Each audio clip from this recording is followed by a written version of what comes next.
Welcome to This Explainer. Today, we're unpacking one of India's most heavily debated and consequential laws, the Foreign Contribution Regulation Act, or FCRA. We're going to explore exactly what this act is, how it actually functions in the real world, and critically, uncover the pressing security concerns that led the government to completely overhaul it recently. It's a topic that sits right at the intersection of internal security, transparent governance, and our fundamental democratic rights. So let's get into it. Here's our roadmap for today. First, we'll look at the foreign funding dilemma. Second, we'll break down what the FCRA actually is. Third, we'll dive into the 2020 amendments. And finally, we'll weigh security versus civil liberties. All right, it's Section 1, the foreign funding dilemma. Is it charity or is it interference? Imagine this. An NGO in India receives a massive 50 crore donation from a foreign foundation. The stated purpose? Education and healthcare. Building schools, setting up clinics. At first glance, this is incredible, right? It's a humanitarian gift that helps society. But consider what happens if that money is secretly diverted. What if instead of building a clinic, those millions are actually used to manipulate public opinion, fund widespread protests, or even meddle in local elections? Suddenly, that 50 crore rupees isn't just charity anymore. It becomes a tool of geopolitical interference. And that brings us to the absolute core dilemma. Should the government strictly regulate this funding to protect national sovereignty? Or does heavy-handed regulation inevitably restrict the freedom of legitimate, hardworking civil society groups? It's a massive balancing act. We want to ensure every rupee goes exactly where it's supposed to, without suffocating the NGOs trying to do genuinely good work. This tension right here, this is exactly why the FCRA exists. Moving on to part 2. What is the FCRA? Let's define the actual rules of foreign funding. So to answer the big question, what is the FCRA? Well, it's a law administered by the Ministry of Home Affairs, and it's designed to deeply regulate, though notably not completely prohibit, foreign money coming into India. The version we use today, the FCRA of 2010, actually replaced an older 1976 law from the emergency era. Back then, there was deep paranoia about foreign powers swaying Indian politics. But with the globalization boom of the 90s and 2000s, foreign funding just exploded. So Parliament brought in this 2010 Act with one primary goal: making absolutely sure that incoming foreign money doesn't mess with India's sovereignty, our democratic institutions, or our national security. To do that, the law draws a really hard, clear line in the sand. As you can see, on one side, you have registered NGOs, educational institutions, and cultural organizations. They are totally eligible to get foreign funding, provided they get the official government green light.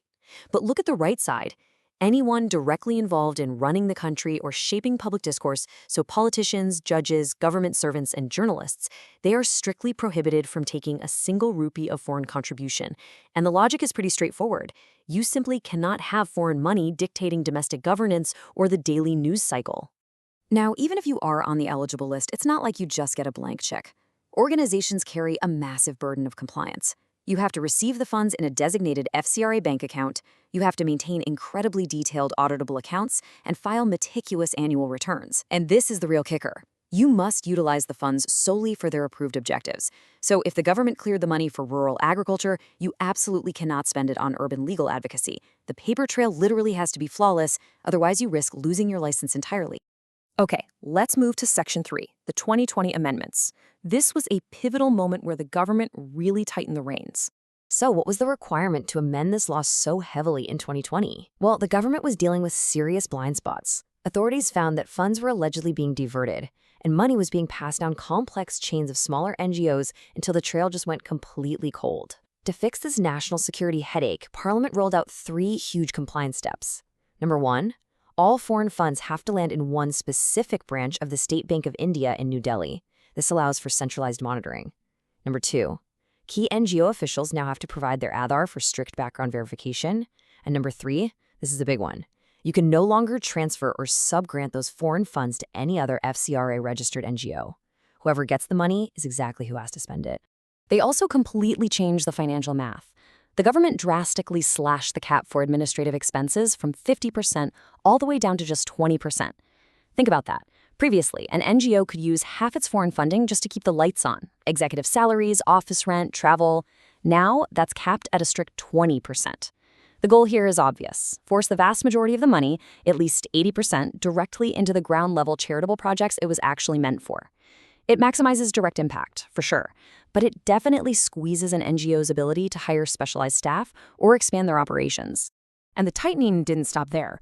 The state also gave itself expanded powers to freeze operations. If the Ministry of Home Affairs even suspects a violation, like maybe funds being used for political purposes, they can now suspend an organization's registration for a much longer period while they investigate. That is a massive deal because an extended suspension effectively paralyzes an NGO. They can't access funds, they can't pay staff, they can't run projects, all before a final verdict of guilt is even reached. Which brings us perfectly into our fourth and final section, security versus civil liberties. This is the absolute core debate of this explainer. When you look at this debate, you're really looking at two completely different, deeply compelling viewpoints. On one hand, the government's stance is that regulation is not prohibition. They argue that absolute financial transparency is non-negotiable to protect our sovereignty. They need to know exactly where the money is going to stop external interference.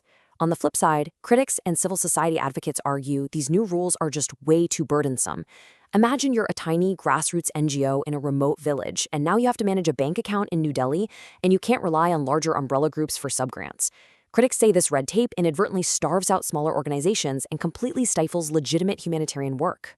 And this isn't just a policy disagreement. It maps directly onto our Constitution. Critics point to Article 19, the fundamental freedom of speech, expression, and association.